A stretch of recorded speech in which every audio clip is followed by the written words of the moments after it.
দিনটা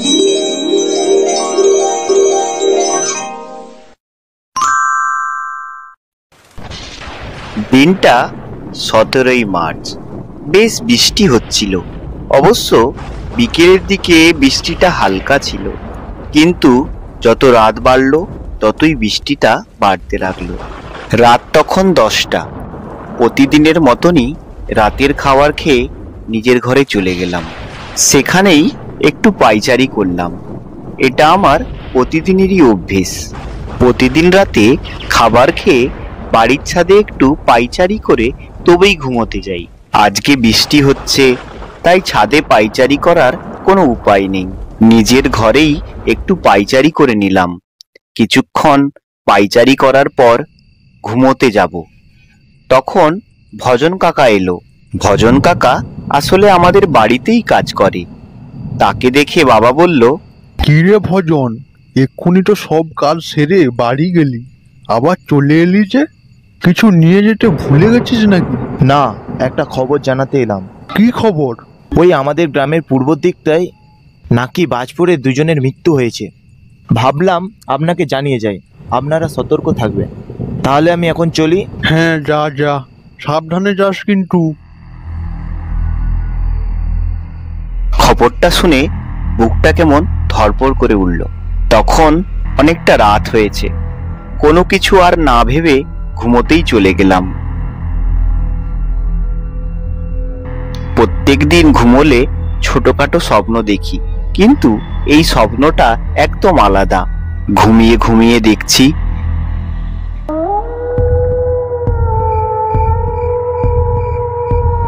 আমি গ্রামের পূর্ব দিকে রাস্তার ধরে এগিয়ে যাচ্ছি। হঠাৎ আমার সামনে সেই দুজন এলো, যারা ঝড় বৃষ্টির রাতে বাজ পড়ে মারা গিয়েছিল। তাদের দেহটা পুরো কঙ্কালে রূপান্তরিত হয়েছে। তাদের মুখের মাংসগুলো যেন ঝলসে গেছে। তাদের হাতে মাংস নেই। তারা দুজন আমার দিকে এগিয়ে আসছে। এই দেখে আমার রক্ত হিম হয়ে গেল। তাদের হাতে ছুরি ছিল। সেই ছুরি দিয়ে আমাকে মারতে আসছে। আমার কাছাকাছি আসার পর আমাকে আঘাত করার জন্য ছুরিটা তুলল। তারপর ছুরি দিয়ে আমার ওপর আঘাত করতেই যাচ্ছে। এমন সময় কেউ যেন বলছে, এত বেলা হয়ে গেছে, উঠে পড়। তারপর উঠে বসলাম। সামনে দেখি বাবা দাঁড়িয়ে আছে। ও, ওটা স্বপ্ন ছিল। ধন্যবাদ বাবা আমাকে ডাকার জন্য, না হলে আমি মরেই যেতাম। কি আবোল টাবোল বকছিস? সেই দুজন লোক। কারা দুজন? না না, কিছু না, ভয়ঙ্কর স্বপ্ন ছিল। ঠিক আছে, নে এবার উঠে পড়, অনেক বেলা হয়ে গেছে। তারপর বাবা চলে গেল। আমার মনে একটা আতঙ্ক রয়ে গেল, কারণ স্বপ্নটা ছিল ভোরের বেলা। অনেকে বলতো যে ভোরের স্বপ্ন নাকি সত্যি হয়। আমি ভূতের গল্প পড়তে একটু পছন্দই করি, একটু আদ্রু বিশ্বাসও করি, তাই একটু ভয়ও আছে। তারপর আমি বিছানা থেকে উঠে পড়লাম। আজ অফিসটা ছুটি, তাই কোনো তাড়াহুড়ো নেই। তাই ভাবলাম একটু বাজারের দিক থেকে ঘুরে আসি। ঘড়িতে তখন 7টা বাজে।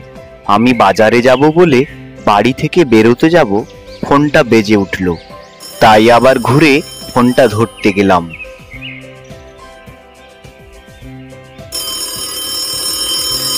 হ্যালো অজয়। হ্যাঁ বল, কেমন আছিস? আমি তো ভালো আছি, তুই কেমন আছিস? হ্যাঁ আমিও ভালো আছি।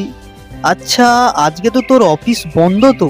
হ্যাঁ, সে তো বন্ধ, কিন্তু কেন বলতো এই সময় অফিসের কথা জিজ্ঞেস করছিস? তাহলে তুই চলে আয় না আমার বাড়িতে, আমরা দুজনে মিলে বুদ্ধ পার্কে যেতাম। হ্যাঁ চল।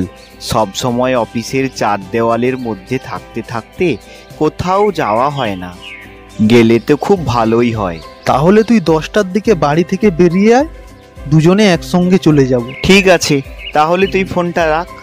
তারপর ফোনটা রেখে বাড়ির থেকে বেরোতে যাব। ভজন কাকা আমার সামনে। তারপর ভজন কাকা বলল, তোমার বাবার মুখ থেকে শুনলাম তুমি নাকি খুব ভয়ঙ্কর একটা স্বপ্ন দেখেছো। ভজন কাকা আমার বাড়িতে কাজ করলেও আমার খুব কাছের মানুষ। তাই আমি কোনো সংকোচ না করে সবকিছু বললাম। তুমি যে কালকে দুজনের কথা বলেছিলে না, কোন দুজন?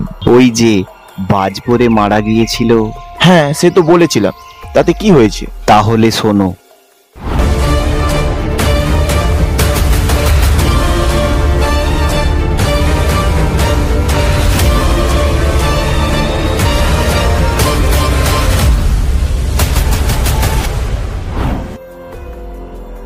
ও, এই স্বপ্ন? ঠিক আছে, তাহলে সাবধানে থেকো। তারপর ভজন কাকা তার কাজে লেগে গেল। আমিও বাড়ি থেকে বেরোলাম বন্ধুর কাছে যাওয়ার জন্য। হাঁটতে হাঁটতে মনে হলো বন্ধুর বাড়ি যাওয়ার পথে একটা বড় মাঠ পড়বে। বুকের ভেতর বেশ ভয়ও করছিল, তাও আমাকে যেতে হবে, কারণ বন্ধুকে কথা দিয়েছি। তাই কোনো কিছু না ভেবে চলে গেলাম। যেতে যেতে মাঠের কাছে পৌঁছেও গেলাম। স্বপ্নটা দেখার পর ভূতের ভয়টা একটু বেড়েই গিয়েছিল। মাঠটা পেরোনোর জন্য বেশ জোরে জোরেই পা চালালাম। মাঠটার মাঝখানের দিকে যেতেই মনে হলো কে যেন আমার পেছনে আসছে। মনের ভুল ভেবে আবার জোরে জোরে পা চালালাম। তারপর মনে হচ্ছে কারা যেন ধীরে ধীরে আমার কাছে আসছে। তখন থমকে দাঁড়ালাম, ভাবলাম পেছনের দিকটা একটু দেখে নি। পেছন ঘুরে দেখি সেই দুজন যারা গ্রামের পূর্ব দিকে বাজ পড়ে মারা গিয়েছিল। তাদের হাতে এখনো ছুরি ধরা। তারা যেন আমাকে মারার জন্য উঠে পড়ে লেগেছে। আমি যেন ওদের শত্রু, ওদের মারা যাওয়ার জন্য যেন আমিই দায়ী। তারপর তারা ধীরে ধীরে এগোতে লাগলো। আমি কোনো দিকটা না দেখেই দৌড়তে লাগলাম। তারাও পেছনে আসছে। দৌড়তে দৌড়তে আমার পা আর চলছে না, কিন্তু তারা আমার পেছনও ছাড়েনি। এই দেখে ভয়ে আমার বুকের রক্ত হিম হয়ে গেল। মনে হচ্ছিল হোঁচট খেলেই মারা যাব, কেউ বাঁচাতে পারবে না। দৌড়তে দৌড়তে হোঁচট খেলাম, আর উঠে ছোটার মতন আমার শক্তি নেই। পেছন ফিরে দেখি সেই দুজন ছুরি নিয়ে তাড়া করছে। আজকে যেন আমাকে মেরেই তাদের শান্তি। আমার পুরো কাছেই চলে এলো ওরা। তারপর তাদের ছুরিগুলো তুললো। সেটা দেখে পুরো শরীর আমার অবশ হয়ে গেল। তাদের আটকানোরও ক্ষমতা রইল না আমার। আজকে বুঝি সব শেষ।